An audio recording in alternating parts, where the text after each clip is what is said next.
Cutting up gang, cutting up gang. Gotta have a clear understanding of the principles of infection in the barbershop. Like bacteria, viruses, parasites, fungi. Man, look. If I need to cut it, nah. I'm about to get you together. Being the master barber cutting up gang, it's not only rewarding, but it's also a great responsibility. One careless action could result in injury or infection, which is the invasion of body tissue caused by disease-causing pathogens. If your actions result in a client's injury or infection, you could lose your license or ruin the shop's reputation. And we know we did 1,800 hours. Ain't nobody, man. Fortunately, preventing the spread of infection is easy when you know the proper procedures and follow them at all times, cutting up gang. Prevention begins and ends with you. Effective infection control in the barbershop also influences the professional image of the establishment. A client's first impression of the shop begins the moment they open the door. So a clean environment should extend beyond each barber's immediate work areas. Make sure you're sweeping, cleaning, disinfecting, and sanitizing after each client cutting up gang. All the sights, all the sounds, smells, and general obedience of the barbershop meld together to form this impression. Regardless of how many times a client has previously visited the barbershop, in essence, this impression happens over and over because clients do not see you or the shop daily like how you come in the shop cutting up gang. A clean and orderly barbershop helps build client confidence and trust that the continuous care is being taken and provided in a safe and sanitary environment in which to receive their personal service. Infection control refers to the method used to eliminate or reduce the transmission of infection organisms. Barbers must understand and remember the following 4 types of potentially harmful organisms: bacteria, viruses. Now cutting up gang, this is a virus and bacteria under a microscope, man.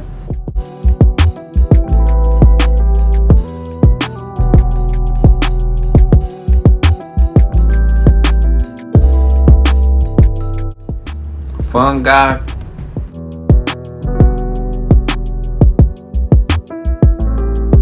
parasites,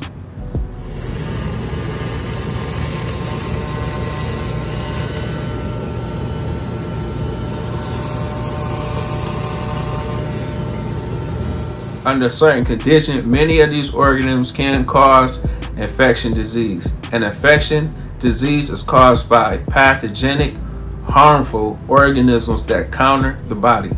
An infection disease, however, may or may not spread from one person to another depending on the organism and its method of transmission. Always cutting up gang, make sure you properly clean and disinfect your tools and equipment. Cleaning is a mechanical process.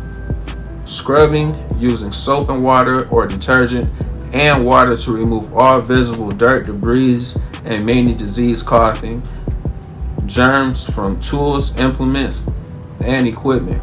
The process of disinfection involves the use of a chemical to destroy most, but not necessarily all, harmful organisms on the environmental surface, cutting up gang. Disinfection is not effective against bacterial spores, which are bacteria capable of producing a protective coating that allows them to withstand very harsh environments and to shed the coating when conditions become more favorable to them. Now, cleaning and disinfecting procedures are designed to prevent the spread of infection and disease, cutting up gang. At minimum, disinfectants used in barbershop must be barberceutical, capable of destroying bacteria. 2. Verceutical, capable of destroying viruses. 3. Fungiceutical, capable of destroying molds and fungi. Remember, in some states, disinfectants must also be effective against tuberculosis. Check your state board rules and regulations because each state has different laws and rules, unfortunately, cutting up gang. But Be sure to mix and use the disinfectants according to the instructions listed on the label so they are safe and effective. Contaminated tools and equipment and can spread infection between customers if proper disinfecting steps are not taken after each and every service. If you have a professional and legal obligation to protect clients from harm by using proper infection control procedures. If your clients are infected or harmed because you did not perform infection control procedures correctly, you may be found legally responsible for their injuries or infections. Bacteria are single-celled microorganisms that have both plant and animal characteristics. A microorganism is an organism of microscopic or submicroscopic size.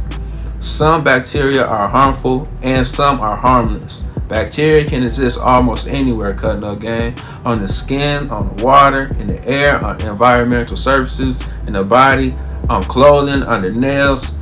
Us master barbers, Cut No Gang, we must keep our nails low. It's just, man, there are thousands of different kinds of bacteria which fall into two primarily types, pathogenic and non-pathogenic. Most bacteria are non-pathogenic. In other words, they are harmless organisms that may perform useless functions. They are safe to come in contact with since they do not cause disease or harm. For example, non-pathogenic organisms are used to make yogurt, cheese, and some medicines. In the human body, non-pathogenic bacteria help the body break down food, protect and against infection, and stimulate the immune system. Pathogenic bacteria are harmful microorganisms that can cause disease or infection humans when they invade in the body. Shops and schools must maintain strict standards for cleaning and disinfecting at all times to prevent and the spread of the pathogenic microorganisms. It is crucial that we use proper infection control while performing classifications of pathogenic bacteria. Have 3 disinfectant shapes that help identify them. Pathogenic bacteria are classified and described as Kasi, are round-shaped bacteria that appear alone and in groups. Stelacaceae are pus-forming bacteria that grow in clusters of grapes. The causes are abscess, pustules, and boils. Some types of Stelacaceae may not cause infection in healthy humans, although they may be deadly. 3. Then you got Streptococcus, pus-forming bacteria arranged in curved lines resembling a string of beads. They cause infections such as strep throat and blood poisoning. Then you got the Diplococcus, are spherical bacteria that grows in pairs and causes diseases such as pneumonia. Then you got Bacillia, are short rod-shaped bacteria that are most common bacteria and produce disease such as tetanus, lockjaw, tuberculosis, and diarrhea. Then you got Spiriola, is a corkscrew-shaped bacteria that are divided into such groups such as Treponema pallidum, which causes syphilis, sexually transmitted diseases, and Borrelia, which causes Lyme disease. Different bacteria move in different ways. The term modally refers to movement. Kasi refers to demonstrate self-movement and are generally transmitted in air, in the dust, or which in the substance in which they settle.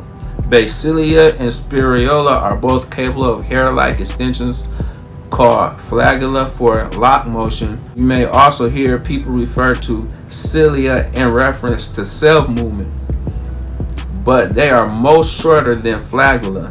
Bacteria requires relatively many more cilia to ensure self-movement. Both flagella and cilia move cells. Both they have different types of motion. Bacteria with flagella move in a snake-like motion, while those with cilia move in a rowing-like motion. And if y'all like videos like this, make sure y'all like, comment, and subscribe. And man, I'm gonna see y'all again a little later. Yeah.